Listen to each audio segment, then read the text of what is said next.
L'actualité au niveau du Parlement avec le tableau épidémiologique du VIH-Sida au Gabon présenté aux honorables députés membres de la commission santé, éducation, affaires sociales et culturelles. Ils ont donc été édifiés ce matin lors d'une session d'information initiée par les responsables du système des Nations Unies au Gabon. Presse Assemblée nationale pour plus de précisions.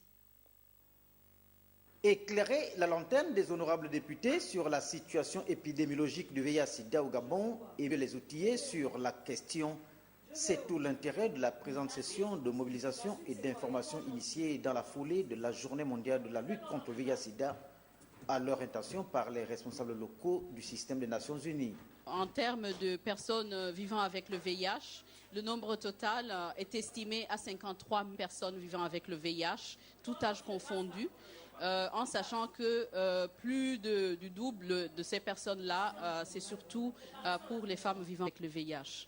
Mieux édifié, jeu de questions-réponses à l'appui sur les données clés en matière de VIH, les tendances épidémiologiques avec les personnes vivant avec le VIH au Gabon ayant accès aux médicaments, l'approbation de la transmission de la mère à l'enfant pendant la grossesse et la santé sexuelle et reproductive chez les adolescents. Les honorables députés ont pris la mesure de la question et du rôle qu'il est le leur en tant que représentants du peuple.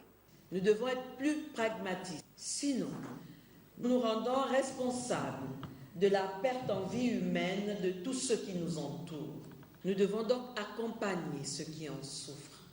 D'où le rôle des représentants du peuple que vous êtes est primordial pour accélérer les actions de lutte contre cette pandémie. Restera pour les honorables députés, en dehors d'actions soutenues sur le terrain, à mettre en place un cadre législatif solide en matière de propagation de VIH.